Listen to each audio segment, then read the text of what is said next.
Baik, bismillahirrahmanirrahim. Assalamualaikum warahmatullahi wabarakatuh. Ketemu lagi di mata pelajaran fisika edisi daring. Kali ini kita akan membahas mengenai teori kinetik gas. Nah, yang pertama ada sifat-sifat gas ideal. Sebenarnya sifat-sifat gas ideal ini bukan gak ada ya, tapi jarang gitu. Jarang ada di soal. Nah, tapi ini for ya. Yang pertama ada gas ideal itu partikelnya berjumlah banyak, kemudian tidak ada interaksi antar partikelnya. Kemudian jika dibandingkan dengan ukuran ruangan, ukuran partikel gas ideal bisa diabaikan. Tumbukan yang terjadi adalah tumbukan lenting sempurna, baik itu antar partikel ataupun partikel dengan dinding ruangan. Kemudian partikel gas tersebar merata di dalam seluruh ruangan, bergerak secara acak ke segala arah, berlaku hukum Newton tentang gerak. Dan yang terakhir, energi kinetik rata-rata molekul gas ideal sebanding dengan suhunya. Kemudian di sini ada persamaan umum dari gas ideal. Yang pertama itu ada PV sama dengan N dikalikan R dikalikan T. Nah, PV sama dengan N dikali R dikali T ini juga dapat dinyatakan dalam besaran massa gas. Nah, jika dinyatakan dengan besaran massa gas yang satuannya itu gram ataupun kilogram, jadi bisa pakai rumus ini. PV sama dengan M dikalikan R dikalikan T. Nah, kemudian atau bisa juga dengan dinyatakan dengan besaran massa jenis gas atau rho. Jadi kita bisa pakai rumus ini P sama mR RT. Kemudian dapat dinyatakan juga dalam banyaknya partikel gas dan hasil kali dari banyak mol dengan bilangan rho. Jadi kita rumus yang A dan kemudian bisa juga memakai molekul relatif dan kemudian juga dalam atau tetapan Boltzmann atau PV N dikali T. Nah, di mana P itu merupakan tekanan gas, satuannya Pascal, kemudian V adalah volume, satuannya meter kubik, Na adalah bilangan Avogadro 6,02 kali 10 pangkat 23, M adalah massa satu partikel gas, satuannya kilogram, R adalah tetapan gas ideal 8,314 kali 10 pangkat 3 Joule per kilomol dikalikan Kelvin, kemudian K adalah konstanta Boltzmann besarnya 1,38 kali 10 pangkat 23 Joule per Kelvin. Kemudian N adalah jumlah partikel gas, ml adalah massa molekul relatif, satuannya kilogram per mol, kemudian rho adalah massa gas, kilogram per meter kubik, dan T adalah suhu gas.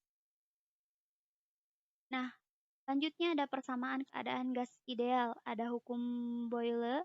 Yang pertama, hukum Boyle itu jika suhu suatu gas dijaga konstan, maka tekanan gas akan berbanding terbalik dengan volumenya, atau PV sama dengan konstan. Maka P1V1 dikalikan P2 atau P1V1 sama P2 dikalikan V2. Nah, jadi hukum Boyle ini yang dijaga konstannya itu suhu. Kemudian yang nomor 2 hukum Charles, jika tekanan suatu gas dijaga konstan, maka volume gas akan sebanding dengan suhu mutlaknya. Berarti yang dijaga konstannya itu tekanan, maka V1 per T1 sama dengan V2 per T2. Kemudian yang ketiga hukum Gay-Lussac. Jika volume suatu gas dijaga konstan, tekanan gas akan sebanding dengan suhu mutlaknya. P1 per T1 sama dengan P2 per T2. Ini yang dijaga konstannya itu volume ya. Maka P1 per T1 sama dengan konstan. Kemudian yang terakhir ada hukum Boyle-Gay-Lussac. Jadi hukum Boyle-Gay-Lussac ini adalah gabungan antara hukum yang nomor satu dengan hukum yang nomor 3. Maka didapatkan persamaan P1V1 per T1 sama dengan P2V2 per T2. Kemudian selanjutnya ada energi kinetik, kecepatan, dan energi dalam. Nah, tekanan gas di ruang tertutup itu P sama dengan 1/3 N. N-nya di sini adalah N bilangan Avogadro ya. N-nya di sini Na. Kemudian M, V-nya itu kecepatan partikel gas, dan V-nya itu sudah tahu kita volume.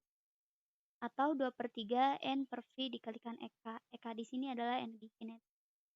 Kemudian, energi kinetik gas kita bisa pakai 3/2 KT atau 3/2 NKT atau 3/2 nRT.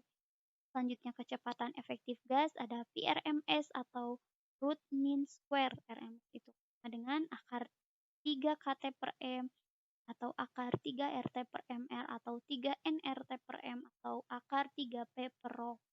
Energi dalam gas U sama dengan EK sama dengan 3/2 NKT sama dengan 3/2 NR. Nah, di sini ada contoh soal.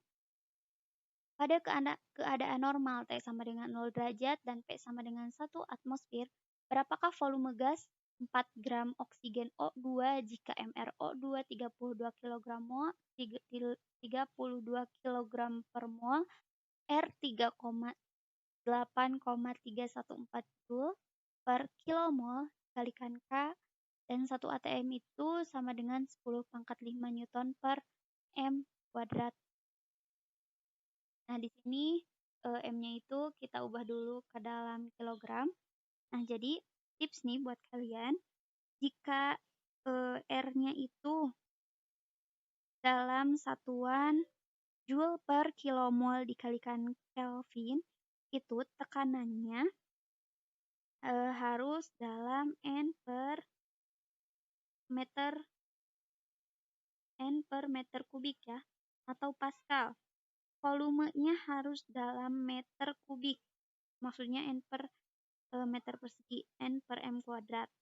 Nah, kemudian N-nya harus dalam kilo, mol, dan T-nya harus dalam Kelvin. Nah, berarti kita bisa pakai R-nya ini.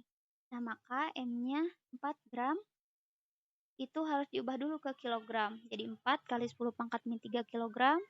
T-nya dari derajat Celcius karena ininya Kelvin. Kita harus ubah dulu ke Kelvin, jadi ditambah 273, jadi 273 Kelvin.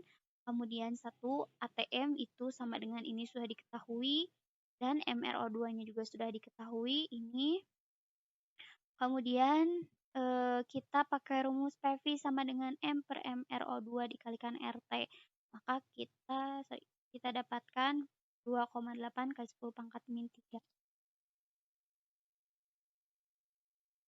Nah, ada contoh 2. Tentukan energi kinetik translasi rata-rata molekul gas pada suhu 57 derajat Celcius jika K 1,38 kali 10 pangkat min 23 Joule per Kelvin. Nah, kita pakai rumus EK atau energi kinetik sama dengan 3/2 KT. Maka 3/2, K-nya itu kan konstanta Boltzmann sudah diketahui. 1,38 kali 10 pangkat min 32. Kemudian dikali T, suhunya itu kan 57 derajat Celcius ya. Suhunya 57 derajat Celcius. Kenapa ini ditambah 273? Karena kan ini satuannya Joule per Kelvin. Nah, berarti suhu di sini harus diubah dulu ke dalam Kelvin. Berarti ditambah 273. Maka kita dapatkan energi kinetiknya itu 683,1 kali 10 pangkat min 23 Joule. Oke, mungkin itu saja materi singkat pada pertemuan terakhir mungkinnya di semester ini. Mohon maaf bila saya banyak kesalahan. Wabillahi taufiq wal hidayah. Assalamualaikum warahmatullahi wabarakatuh. Jangan lupa untuk tugasnya insya Allah saya share di Instagram berupa kuis.